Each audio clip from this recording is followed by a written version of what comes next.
नमस्कार दोस्तों, मैं हूं अशोक और स्वागत है आपका मैकेनिकल नेक्सस में। आज हम बात करेंगे एक बहुत इंपॉर्टेंट टॉपिक की, जिसका नाम है प्रॉपर्टी ऑफ मोल्डिंग सैंड। तो चलिए शुरू करते हैं।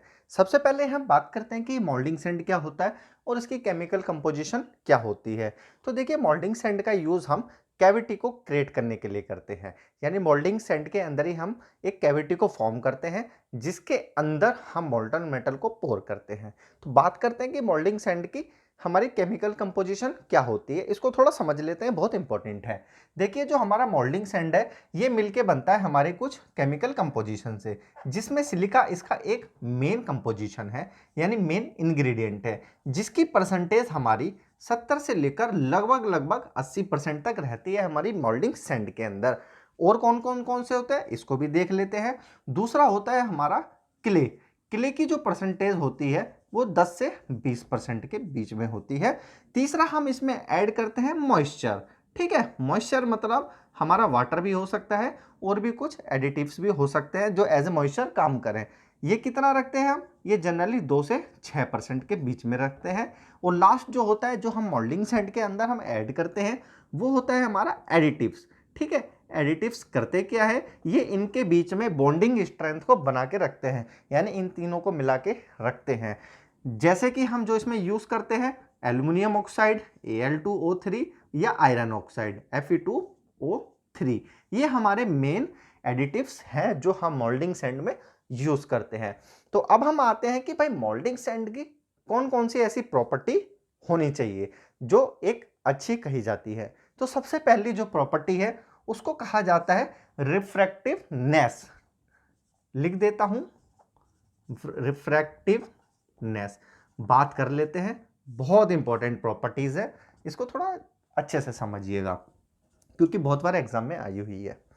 रिफ्रैक्टिवनेस को बहुत सिंपल शब्दों में अगर मैं बताऊं तो हमारा मोल्डिंग सैंड की हाई टेम्परेचर को बियर करने की जो कैपेबिलिटीज होती है, ये हाई टेम्परेचर को जो ये रेसिस्ट कर लेता है विदाउट डिफॉर्मेशन, अपने अंदर किसी भी प्रकार का कोई डिफॉर्मेशन ना आए और हाई टेम्परेचर को भी बियर कर जाए, इसको कहा जाता है रिफ्रैक्टिवनेस, यानी ability of a moulding sand to resist.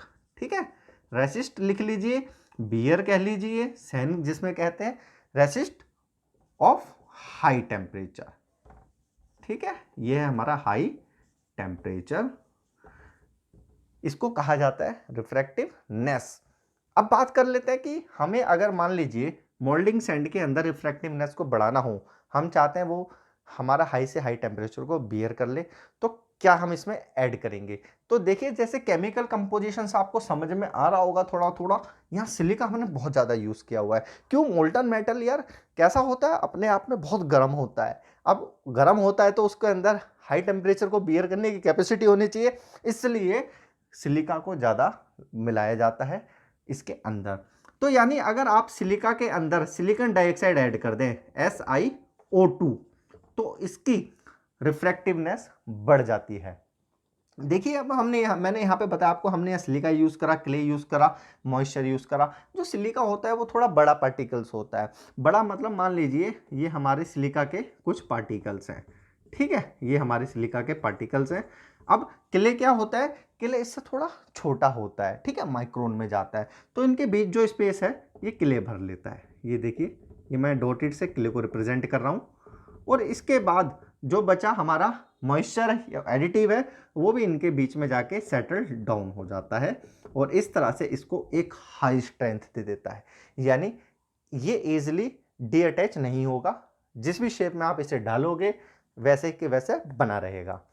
तो हमें इससे ये पता चला SiO2 को ऐड करने से उसकी रिफ्रैक्टिवनेस बढ़ती है। तीसरा हम बात करते हैं कि जो हमारी कैपेबिलिटीज होती है, जैसे मोल्टन मेटल जो होता है उसको तो हम मेल्टिंग टेम्परेचर से कंसीडर करते हैं, यानी बताते हैं हम उसे, मगर यहाँ पे रिफ्रैक्टिवनेस को बताने के लिए जो टर्म यूज किया जाता है उसको कहा जाता है sintered point, SINTERED, sintered point. ठीक है, इसे भी याद रखिएगा।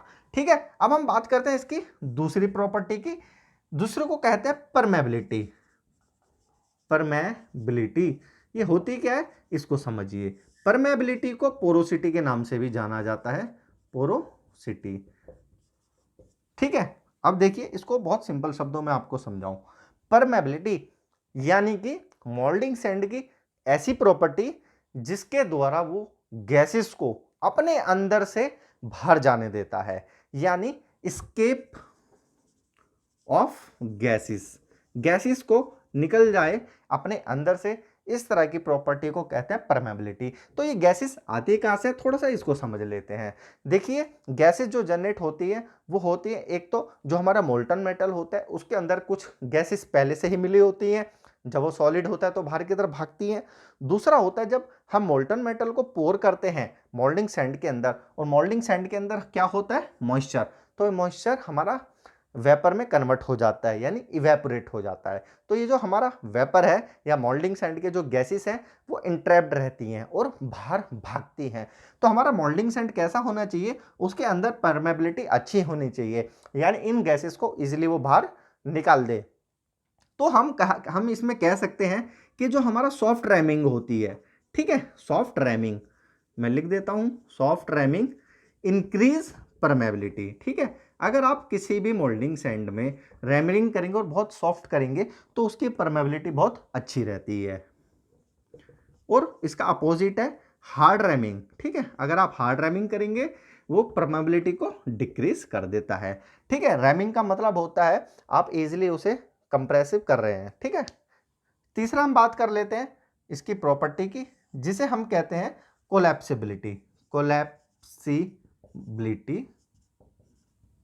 अब इसको समझिए, इसका मतलब होता है कोलैप्स हो जाना। क्या कोलैप्स होगा, हमारा मोल्डिंग सैंड होगा जब काम खत्म हो जाएगा इसका। तो हम उसको क्यों कोलैप्स करते हैं, इसलिए करते हैं ताकि उसको हम यूज कर सके as a baked sand. Baked मतलब पका हुआ सैंड, या फिर जो हमारा यूज्ड हो चुका है सैंड, उसका हम यूज करते हैं। साथ में कुछ नया सैंड होता है, उन दोनों को मिलाकर एक नया सैंड बनाते हैं जो कि as a filling substance use किया जाता है हमारा मोल्डिंग सैंड के अंदर। ठीक है, तो कोलैप्सिबिलिटी का मतलब होता है इजिली डी अटैचमेंट। ठीक है, इजिली डी अटैच्ड। अब क्या डी अटैच्ड होना चाहिए, sand particles from each other. Sand particles का अपने आप बहुत आराम से इजिली डी अटैच हो जाना हमारा कोलैप्सिबिलिटी कहलाता है। चौथा हम बात करते हैं इसके अंदर, कोलैप्सिबिलिटी के अंदर आप देख लीजिए कि अगर जितना वाटर ऐड अगर कोलैप्सिबिलिटी ना हो तो हमारे मोल्डिंग के अंदर क्रैक या फिर टियर फॉर्म हो जाते हैं। ठीक है, चौथा हम बात कर लेते हैं इसकी फ्लो एबिलिटी। फ्लो एबिलिटी, ठीक है, थोड़ा नाम से देखिए, फ्लो करने की एक एबिलिटी है, यानी मोल्डिंग सैंड इस तरह फ्लो करना चाहिए लाइक ए फ्लूइड। अब लाइक ए फ्लूइड मतलब जैसे फ्लूइड हमारा किसी चीज के अंदर हम डालें तो वो कोई भी कॉर्नर हो या कोई भी कन्फाइंड स्पेस हो, बहुत क्रिटिकल स्पेस हो, वहां तक पहुंच जाता है। इसी प्रकार हमारा मोटो ये है कि हमारा जो सैंड है वो हम जब पैक करेंगे पैटर्न के अंदर तो वो भी हर एक कोने तक पहुंच जाना चाहिए। इसको कहा जाता है फ्लोएबिलिटी, लाइक ए फ्लो, यानी फ्लो लाइक ए फ्लूइड।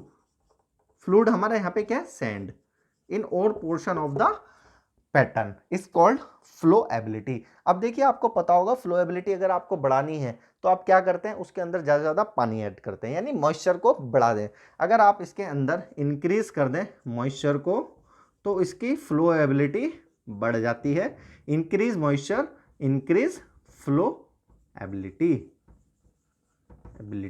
ठीक है, चलिए बात कर लेते हैं पांचवा, बहुत इंपॉर्टेंट है, जिसे कहते हैं कोहेसिव नेस और दूसरा है एडेसिवनेस। एडेसिवनेस, ठीक है, दोनों को समझ लेते हैं, दोनों इंपॉर्टेंट है। देखिए पहले बात करते हैं कोहेसिवनेस की। कोहेसिवनेस का मतलब होता है attraction between the same kind of molecules. It is the force of attraction between same kind of molecule. Same molecules के बीच में जो फोर्स ऑफ अट्रैक्शन होता है जिसके द्वारा वो एक दूसरे को जोड़े रखते हैं, बनाए रखते हैं, उसको कहते हैं कोहेसिवनेस। बात करेंगे यहाँ पर अभी हम सेम टाइप के मॉलिक्यूल्स की।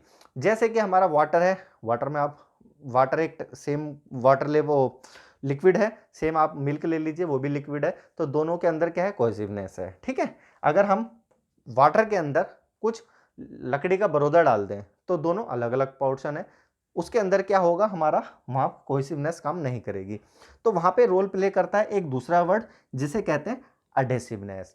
अडेसिवनेस का मतलब होता है ये फोर्स ऑफ अट्रैक्शन है between different kind of molecules. याद रखिएगा, डिफरेंट काइंड ऑफ मॉलिक्यूल्स, यानी डिफरेंट मॉलिक्यूल्स के बीच में फोर्स ऑफ अट्रैक्शन है जिसके कारण वो एक दूसरे को जोड़े रखता है। ठीक है, अब यहाँ पे हमारा देखेंगे मोल्डिंग सैंड में जो मेन रोल प्ले करता है वो है एडेशन। कैसे, यहाँ पे सिलिका है, क्ले है, मॉइस्चर है, एडिटिव्स है, चारों अपने अपने जगह है। यहाँ पे कोहेशन भी काम करेगा और हमारा एडेशन भी काम करेगा। आपको बस इतना याद रखना है, अगर सेम काइंड के मॉलिक्यूल्स के बीच में फोर्स लग रहा है तो उसको कहते हैं कोहेशन, और डिफरेंट काइंड के मॉलिक्यूल्स के बीच में लग रहा है तो उसे कहते हैं एडेशन। ये तो आपने फ्लूइड मैकेनिक्स में पढ़ा है कैपिलरी में।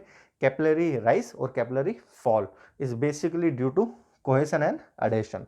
लास्ट इसकी बात करते हैं प्रॉपर्टी की, जिसको कहते हैं हम, यहाँ लिख देता हूँ छठी प्रॉपर्टी, स्ट्रेंथ। स्ट्रेंथ होती क्या है इसको समझ लेते हैं। देखिए, अगर ये मोल्डिंग सैंड अपनी पोजीशन को या अपने शेप को रिटेन रखता है, रिटेन मतलब जब हम इसमें मोल्टन मेटल डालते हैं तो ना तो इसमें किसी प्रकार की कोई डिफॉर्मेशन आती है ना ये टूटता है, यानी अपनी पोजीशन को रिटेन बनाए रखा अपने शेप एंड साइज को। इस प्रॉपर्टी को कहा जाता है स्ट्रेंथ।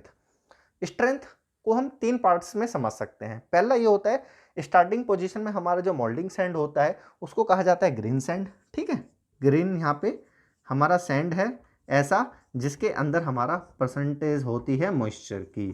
ठीक है, जैसा कि आप ऊपर फॉर्मूले में भी देख सकते हैं। तब दूसरे इसको कहा जाता है ग्रीन स्ट्रेंथ। ठीक है, ग्रीन सैंड की स्ट्रेंथ होगी उसे ग्रीन स्ट्रेंथ कहा जाएगा।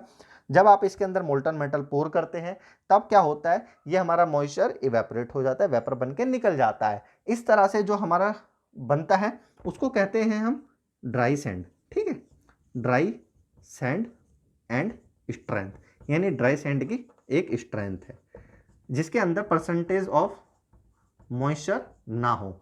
ठीक है, इसी को हम बेक्ड सैंड भी कहा जाता है।